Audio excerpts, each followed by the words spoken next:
ارواحوا حباباتي، نوريكم واحد الماسك طوب للابيضين. راح يفتح لك الابيضين من اول استعمال. بكل بنت عرسها قرب عندك اسودات تحت منطقه الابيضين. كما تعرفوا باللي دركا فصل الصيف ونلبسوا ملابس صيفيه، يكون عندنا واحد الاسودات قليل في الابيضين نتيجه التعرق ونتيجه احتكاك. هاد الوصفه جد ممتازه، تعطيك تبييض من اول استعمال. اول مره تجربي هاد الماسك راح يعطيك تبييض جد ممتاز.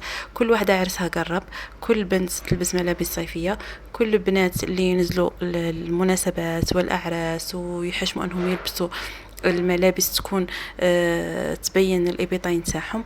مع هاد الوصفه من اليوم ما راح تحجمي، من اليوم راح تلبسي الملابس اللي تعجبك، من اليوم راح تكوني جد انيقه وجد فتاه جذابه بهاد الوصفه.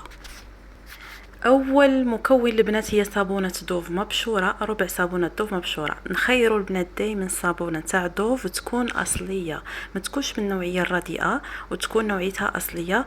نميزها ان شاء الله، ندير لكم اذا بغيتوا التعليقات، ندير لكم فيديو على صابون دوف يكون الاصلي، لانه لما كاش الوصفه اصليه ما راحش تنفعك هذه الوصفه. اذا خيروا صابونه دوف تكون اصليه.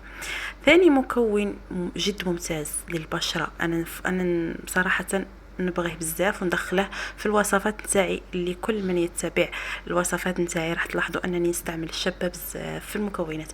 شبه تعطي كما احنا نقولوا شد للبشره، تعطي تبييض للبشره، ازاله الاسودات، يعني عندها بزاف المميزات، تقضي على حب الشباب، يعني جد جد ممتازه خياليه. ثالث مكون هي مايزينا، لأنها تعطي دائما تكون في الوصفات حاضرة، تعطي تبييض إلى غير ذلك.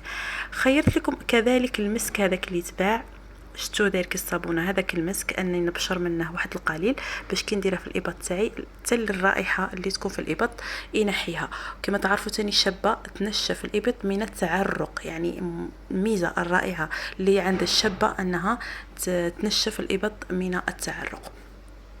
وندير ماء ورد كما قلت لكم مع صابونه، خليه حتى يصبح شكل كريمي. من بعد نضيف اليه المكونات، من بعد نديره في علبه كما قلت لاحظوا باش يكون هكا عندي استعمال منظم ومرتب. يعني كل ما نحب ندير نجيب فقط ديك العلبه نتاعي وندير منها حتى نتكمل، ونعاود نكرر الوصفه هكذا طيلة فصل الصيف، باش هكا نحصل على إبط يكون مفعم بالبياض وناشف في معظم الأوقات. نتمنى إن الإعجاب بكم الفيديو، ومع السلامة.